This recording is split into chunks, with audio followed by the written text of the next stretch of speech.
fair, you're very in demand at a conference like this, but I want to get your thoughts on two stocks that you're seen as an authority on. Nvidia sold off big on its earnings. Yes. To me, the numbers look good. I get the concern around guidance. What's your reaction to that quarter? Yes, we've reworked our models, and we have never said Nvidia is going to be a bad stock.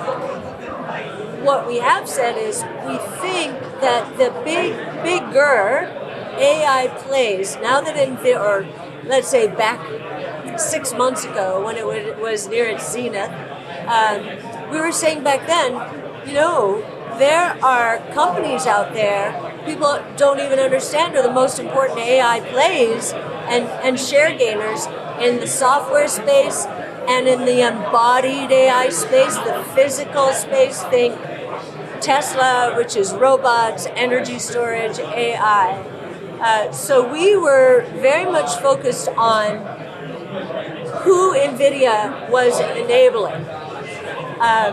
Now we're taking a closer look after this drop.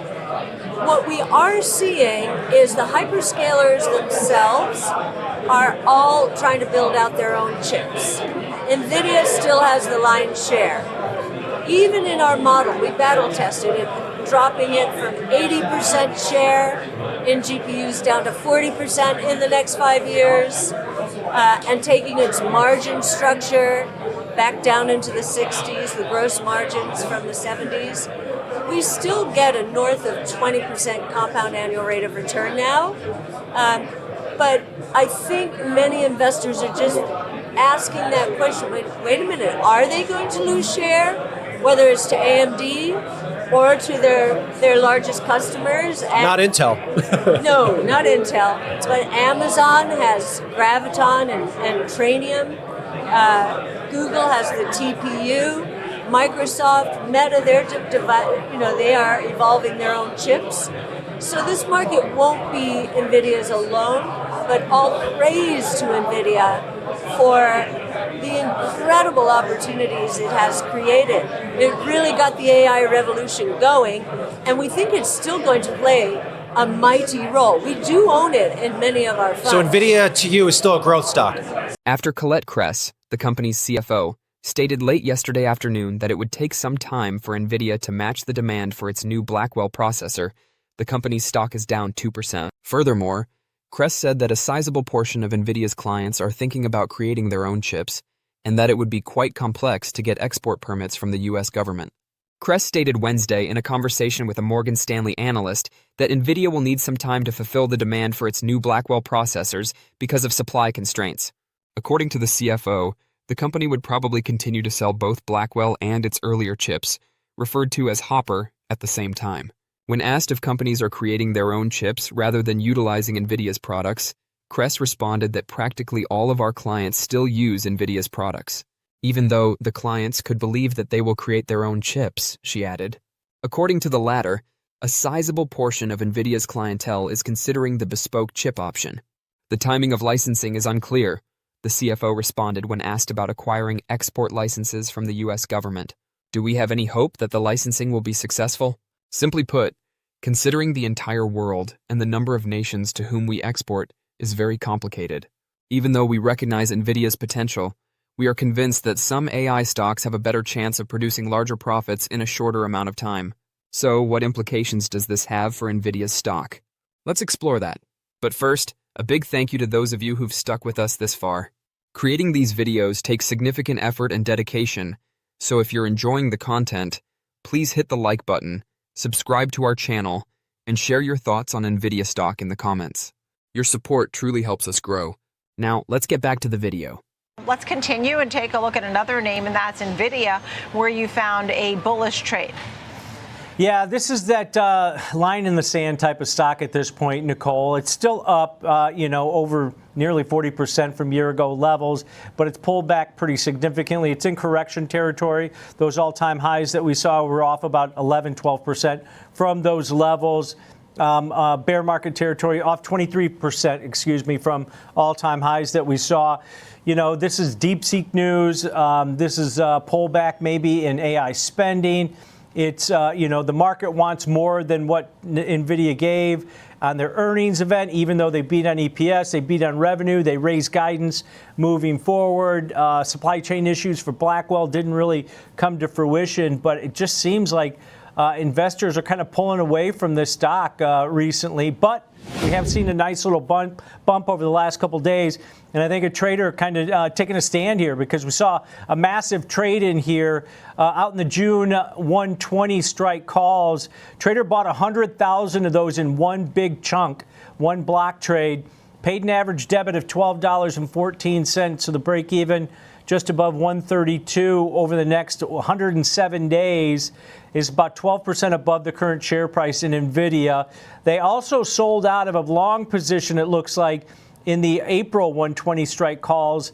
They sold 100,000 of those. So there was a big open interest position of over 120,000 in that strike. So it looks like they sold out of that strike, gave themselves some more duration here with the expectations over the next 4 months that we're going to see Nvidia popping. And you don't need that big of a move. I mean, 13% move higher over 4 months isn't much for Nvidia. But yeah, this is a big block trade, Nicole.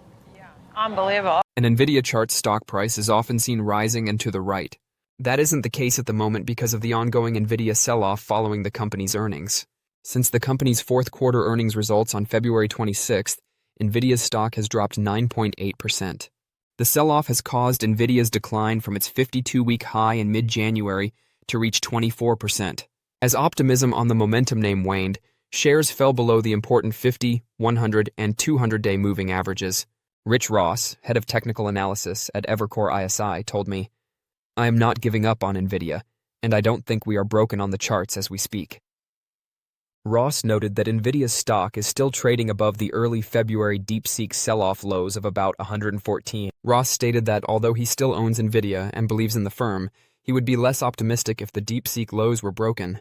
One-way markets have spoiled us all since the bear market lows. It was led by Nvidia. He went on to say, net, not broken, but not great in recent months.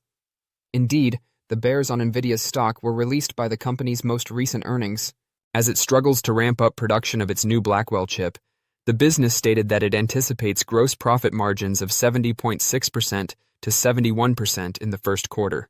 To stay informed about the latest developments from Nvidia and the ever-changing stock market, consider subscribing to our investing tutorial channel. We provide daily updates on significant market shifts and key catalysts, so hit that subscribe button to ensure you never miss crucial information. We'd love to hear your thoughts on Nvidia stock, so please share your opinions in the comments below. Now let's dive into today's video. People in the traditional financial world are extremely underweight in not only this technology and asset space, but also underweight our other technologies. Why? Because we live in a world, especially since the tech and telecom bust in 2000, and even more so 2008, 2009, where people are scared to invest. They want someone to hold their hand, and that hand holding is called either passive investing or benchmark sensitive investing. And so those benchmarks typically don't hold our names. We're looking to the future, not to the past. Because if you look at the indexes, those companies at the top, the so-called Mag 6, Yes. they are there because of the incredible success they have had in the past. But some of these new technologies are going to be very disruptive to them. Just look at how Apple is struggling to figure out a way through the AI maze. We've been watching them for years on the autonomous mobility space. What is the ultimate mobile device? An autonomous vehicle. That should have been Apple's. I know. Eric Jackson, the founder of EMJ Capital, stated that Nvidia's margin outlook was lower than some analysts had anticipated. Nvidia executives attempted to counter the bears during the company's results call, who are concerned that Nvidia's margins may have peaked and that there will be a time of digestion for AI investments made by hyperscalers like Amazon. Customers are eager and impatient to receive their Blackwell systems, so we're going to need to keep scaling, stated Jensen Huang, the founder and CEO of Nvidia. Huang hinted at a number of potent new chips that would be revealed at the company's GTC conference on March 17th. Longer-term investors who are remaining patient with Nvidia, despite the sell-off, shared Huang's opinion. Anjane Midha, A16Z generator partner and Mistral AI board member, stated, "I think you're going to hear a lot more about these infrastructure build-outs from nation-states. These can occasionally be lagging indications. It simply takes time for individuals to recognize that nation-state priorities are then being translated into corporate budgets. Thus, it may go unreported." Cathie Wood of ARK Invest, a well-known Nvidia bull, is likewise sticking with the company. Don't forget to share your thoughts and experiences in the comments below.